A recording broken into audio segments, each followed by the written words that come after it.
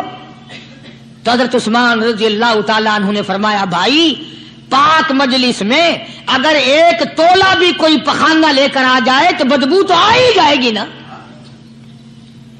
صحابہ کی پاک مجلس میں اگر کوئی آنکھ کا زنا بھی کر کے آیا فرمایا مجلس کے اندر بدبو پھیل گئی. تو اللہ والوں کی مجلس ہے اور اللہ والوں کی رفاقت ایک بہت بڑی چیز تھی. کبھی لوگ حاصل کیا کرتے تھے, اب تو ہر آدمی پیر ہے, ہر آدمی لیڈر ہے, ہر آدمی چودھری ہے, ہر آدمی بڑا بنا ہوا ہے, چھوٹا ہم میں کوئی ہے ہی نہیں.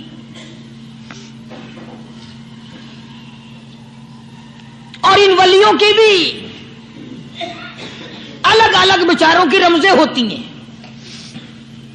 علماء کرام نے لکھا ہے حضرت خواجہ باقی باللہ رحمت اللہ علیہ دلی میں مزار ہے, بہت بڑے بزرگ گزرے ہیں. دیکھو میں ذکر خیر کر رہا ہوں نا, کئی لوگ تمہیں نکلتے ہوئے ٹانگے والے, گھوڑے والے, رکشے والے کہتے ہیں قاری علی ولیوں کو نہیں مانتا. میں یہ ذکر خیر ولیوں ہی کا تو کر رہا ہوں. بات صرف اتنی ہے, تمہیں اچھی لگے یہ بری لگے, میں ننگوں کو نہیں مانتا. میرے نزدیک ولی وہ ہے جس کی رگ رس سے, نس نس سے, خون کے قطرے قطرے سے, ہر ادا سے, ہر سنت سے, ہر طریقے سے محمد عربی صلی اللہ علیہ وسلم کی سنت زندہ ہوتا ہو. میں اس کو ولی نہیں مانتا جو کپڑوں سے ننگا پھرتا ہو.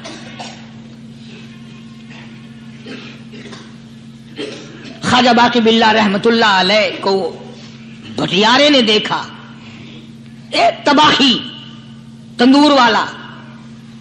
حضرت خواجہ صاحب کو دیکھا کہ جامع مسجد دلی کے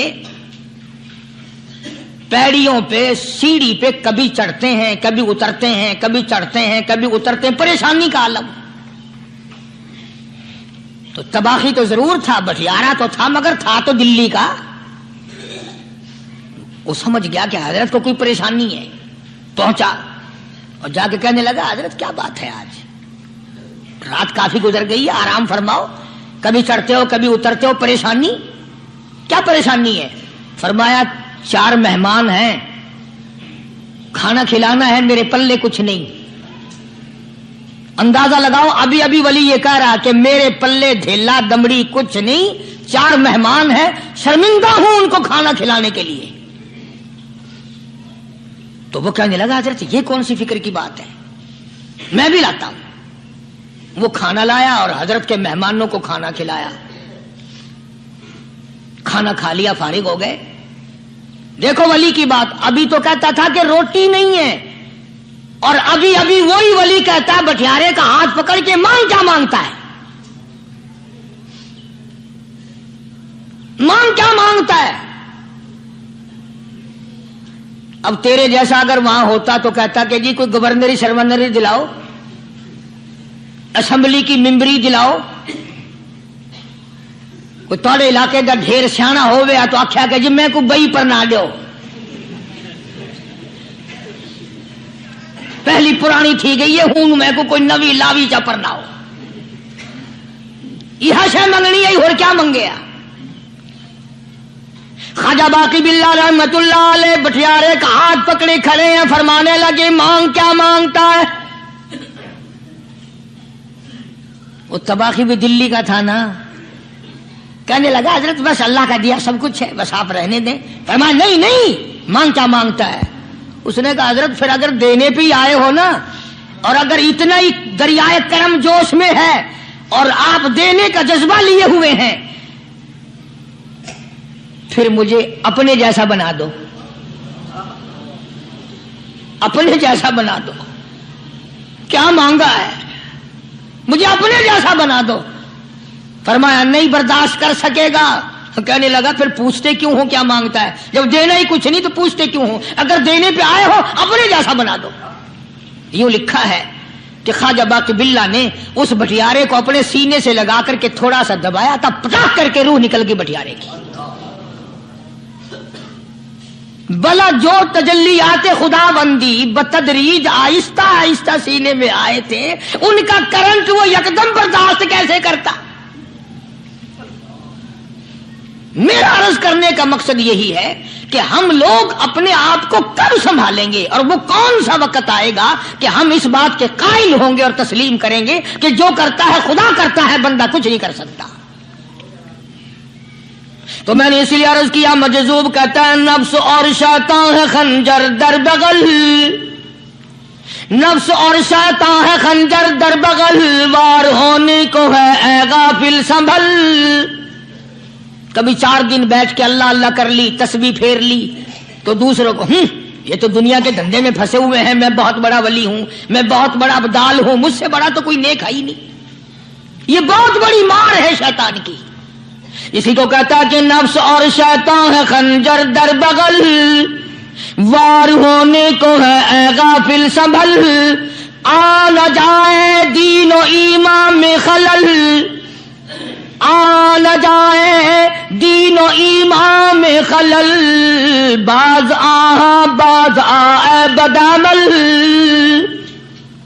کچھ تو سوچ، کس کی تو پیداوار ہے، کس نے تجھے بنایا، کس نے تجھے یہ آنکھیں دی، کس نے یہ لب دیے، کس نے یہ دل دیا، کس نے یہ دماغ دیا، کس نے یہ شعور بخشا، کس نے یہ ساری چیزیں عطا فرمائی۔ اللہ پاک کی ذات فرماتی ہے او لوگوں، مجھے بھی بڑا دکھ لگتا ہے، مجھے بھی بڑا صدمہ ہوتا ہے، میرا قہر جوش میں آ جاتا ہے جب پیاری شکل بناؤں میں، پیاری صورت بنائی میں نے، پیارا ماتھا سونی شکل بنائی میں نے، جب میری چوکھٹ کے سوا دوسروں کے دروازے پہ جا کے تو ماتھا رکھتا ہے، فرمایا میرا قہر جوش میں آتا ہے تجھے برباد کر دوں۔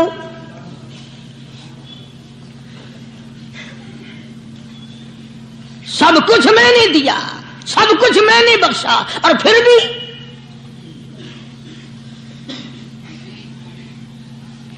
شاہ عبد القدوس گنگوہی رحمت اللہ علیہ بہت بڑے بزرگوں میں سے گزرے ہیں، بہت بڑے اللہ والے تھے۔ ایک راستے سے گزر رہے ہیں، مریدین ساتھ ہیں، حلقہ ساتھ ہے، راستے میں ایک گندگی کا ڈھیر پڑا ہوا تھا، بدبو آ رہی تھی، تو شاہ عبد القدوس نے اپنے حلقے اثر کے لوگوں سے اور مریدوں سے کہا ٹھہر جاؤ۔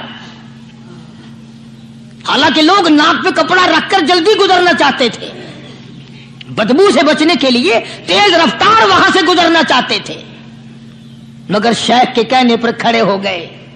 شکر ہے تم نہ تم جیسے وہاں مرید بھی نہیں تھے، ورنہ کہتے کہ اے پھٹ گیا شیخ ہے، تو پتہ ہی نہیں لگتا برائی دا چنگائی دا، گندگی دے پہ کولساں کو کھڑائی کھڑے۔ شاہ عبد القدوس رحمت اللہ علیہ گنگوئی رحمت اللہ علیہ نے فرمایا او لوگوں، یہ گندگی، یہ پخانہ، یہ افولت والی چیز تمہیں ایک سبق دے رہی ہے۔ وہ بڑے حیران ہوئے کہ گندگی سبق دے رہی ہے کہ ہاں یہ بدبو کا ٹھکانہ یہ سبق دے رہا ہے کہ ہاں یہ ایک سبق تمہیں پڑھا رہا ہے۔ اور وہ کیا؟ شیخ فرمانے لگے یہ گندگی تم سے کہتی ہے او لوگوں، کل سے پہلے میں مٹھائی کی صورت میں حلوائی کی تھال میں رکھا ہوا تھا، جو دیکھتا تھا اس کے منہ میں پانی آ جاتا تھا، حلوے کی صورت میں تھا، جلیبی کی صورت میں تھا، امرتی کی صورت میں تھا، اور اے گندگی کا ڈھیر لوگوں تم سے یہ کہتا ہے کل میں فروٹ والے کی ٹوکری میں رکھا ہوا تھا، اناج کی شکل میں تھا، غلے کی شکل میں تھا، پھل کی شکل میں تھا، فروٹ کی شکل میں تھا، مٹھائی کی صورت میں تھا، جو مجھے دیکھتا تھا اس کو میں پیارا لگتا تھا، میری چاہت معلوم ہوتی تھی، میری ضرورت معلوم ہوتی تھی، جو دیکھتا تھا منہ میں پانی آ جاتا تھا۔ او انسان، ایک رات تیرے پیٹ میں جانے کا اتفاق ہوا، او انسان آ دیکھ لے میرا کیا حال بن گیا۔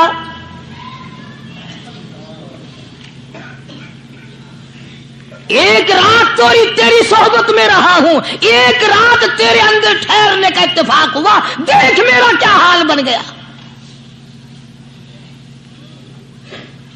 ہر شخص مجھ سے نفرت کرتا ہے، مجھ سے بدبو کی وجہ سے نفرت کرتا ہے، ناک پہ کپڑا رکھتا ہے، میرا کیا حال بن گیا۔ اور بندے تجھے 40 50 60 سال گزر گئے، تو نے اپنے اندر خوشبو پیدا کرنے کی کوشش نہ کی، جزاکم اللہ خیرا و احسن الجزاء۔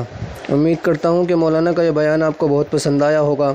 اسی طرح کے بیان سننے کے لیے ہمارے چینل کو سبسکرائب کر لیں، ویڈیو کو شیئر کر لیں اور لائک اور کمنٹ کریں، اور دعا کریں کہ اللہ تبارک و تعالی حضرت کی مغفرت فرمائیں اور درجات کو بلند فرمائیں، اور دعا کریں کہ اللہ تبارک و تعالی ہم سب کو 5 وقتہ نماز پڑھنے کی توفیق عطا فرمائیں اور گناہوں سے بچنے کی توفیق عطا فرمائیں۔ انشاءاللہ ملتے ہیں اگلی ایک اور نئی ویڈیو میں۔ السلام علیکم ورحمۃ اللہ وبرکاتہ۔